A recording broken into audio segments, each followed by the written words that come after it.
Elle s'appelle Myriam Seban. Après avoir fait plein de petits métiers en Israël, elle a décidé de s'adonner à sa passion. Elle fait aujourd'hui de la cuisine pour tous, de la cuisine familiale. Sa marque, c'est My Cooking. C'est parti. Coup de pouce, découvrez le savoir-faire et les idées des entrepreneurs au lieu. Bonjour Myriam Seban. Bonjour. On est ravis de vous accueillir. Merci, c'est gentil. De rien.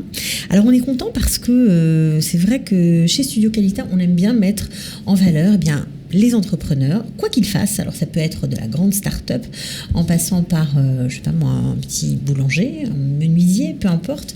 Vous vous êtes lancé dans la cuisine parce que vous avez la passion, non seulement du fait même de cuisiner, mais aussi de faire plaisir aux autres. Ah oui, pour moi, la cuisine, c'est le partage. Je crois que c'est le seul endroit pour nous tous où on se retrouve pour discuter, pour plaisanter, pour boire un verre, Il faut qu'il y ait quelque chose sur la table. Et plus c'est bon, mieux l'ambiance. Plus c'est bon, plus c'est recherché, plus c'est réfléchi, plus c'est... Moi, je suis une très grande admiratrice des grands chefs. Je peux passer des heures... à les regarder. Je suis une fan absolue de Top Chef. Désolée de faire de la pub, mais mon mari sait qu'il est interdit de m'adresser la parole entre 10h du soir et 1h du matin. Tous les soirs au Top Chef parce que j'apprends des choses à chaque fois et des idées. Oui, c'est ça qui est rigolo, c'est que vous n'avez pas fait une formation de cuisine, mais c'est un peu tombé...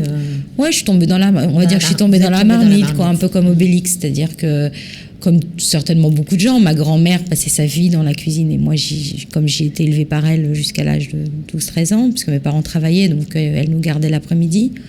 Et puis le mercredi, et puis le dimanche. Donc vous étiez derrière ses jupes. Voilà, donc j'étais derrière ses jupes, et puis je regardais, je pense qu'inconsciemment je regardais, et mon père est pareil, c'est-à-dire qu'il a passé, dès qu'il revenait du travail, il était dans la cuisine.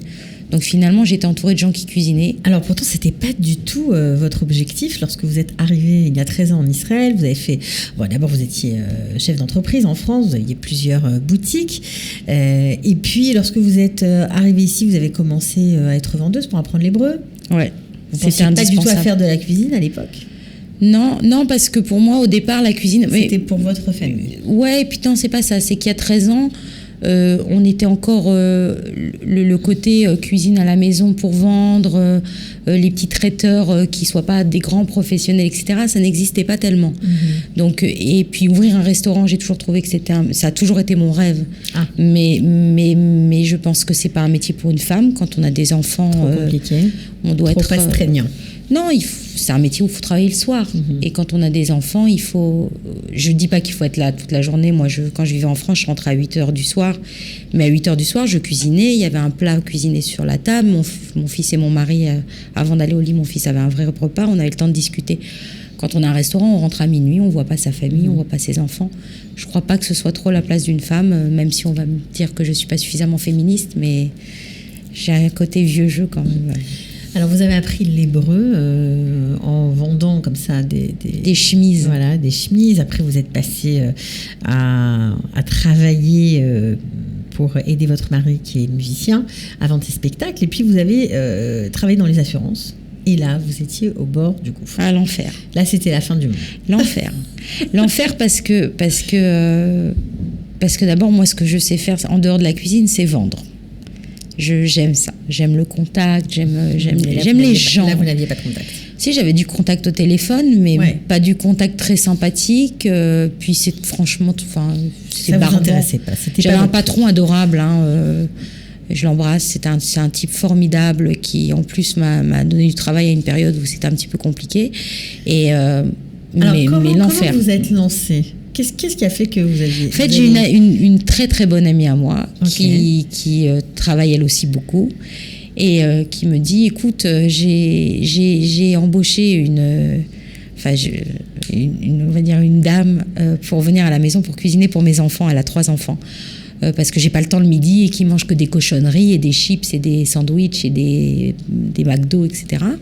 Et elle me dit j'en peux plus, sauf que la meuf elle est arrivée ce matin, elle s'est installée, elle s'est crue chez elle, je vais mourir, faut qu'elle rentre chez elle. Et je me suis retrouvée juste à ce moment-là où moi j'étais juste après ce travail-là et un peu comme ça, à pas savoir trop ce que j'avais envie de faire. Moi, si tu veux, je le fais. Voilà, je lui dis écoute, si tu veux, moi je le fais. Bon, elle venait, ils viennent manger Shabbat, enfin bon, elle sait que je Vous passe étiez très proche, quoi. Oui. Et je lui dis si tu veux, elle m'a dit quoi, t'accepterais? Je lui dis écoute, Je suis pas spécialement très occupée en ce moment, et puis moi, avec plaisir, cuisiner, c'est pas un souci. Et c'est comme ça que ça a commencé. Donc le midi pour aider les mamans sur bouquet. Et puis après, j'ai commencé à faire des shabbats. Et puis je fais aussi des soirées quand les gens font des soirées anniversaires ou des soirées entre amis chez eux, jusqu'à 50, 60 personnes. Ils n'ont pas envie de manger quelque chose de traiteur. Voilà, c'est de la cuisine industrielle. C'est pas voilà, tout est fait maison. Il y a rien d'industriel. Je suis anti-concept de congelé. Ok, donc tout est frais. Tout est frais. Pas de congélation. Enfin, congélation, si. La viande, je l'achète, je la mets au congélateur. Mais les légumes sont frais, les produits sont frais. Tout donc est acheté. Vous livrez aussi? Je livre à Tel Aviv et Herzliya gratuitement. D'accord. Et vous faites tous les jours, il y a tous les jours un menu différent? Oui, c'est-à-dire toutes les semaines, j'envoie aux clients un menu et ils choisissent s'ils veulent toute la semaine ou s'ils veulent 1 ou 2 jours par semaine ou 3 jours par semaine. Donc il y a le plat du lundi, le plat du dimanche, du lundi, du mardi. C'est entrée, plat, dessert ou c'est plat unique? Non, c'est qu'un plat. Après, je peux, sur demande, rajouter des entrées, etc. Maintenant, ici, culturellement, les gens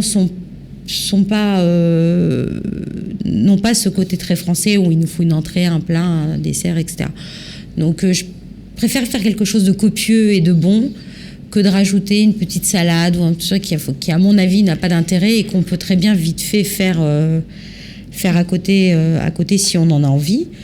Et plutôt donner quelque chose de copieux et de bon et de manger quelque chose de recherché. Alors, donc vous livrez une fois par jour, plutôt à midi en général? Non, je livre 2 fois par semaine. Je livre le dimanche pour les plats du dimanche et du lundi. D'accord. Et je livre le mardi pour les plats du mardi, mercredi, jeudi. En fait, les gens reçoivent des tupperwares.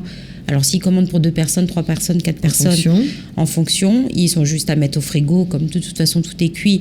Si jamais il y a des salades, par exemple, si je fais une grande quiche ou un grand friand, donc généralement, par contre, là, je rajoute une salade pour accompagner, je sépare la vinaigrette, l'assaisonnement il suffit de mettre au frigo, même si le lendemain on mange, c'est nickel, c'est pas abîmé, c'est rien. Et voilà, mais je fais aussi, maintenant, je fais aussi des shabbats. Ça, c'est sympa aussi. Ouais, de faire des shabbats? Ouais, j'adore. Vous faites la totale, là, alors? Je fais tout, mais je fais pas que de la cuisine classique.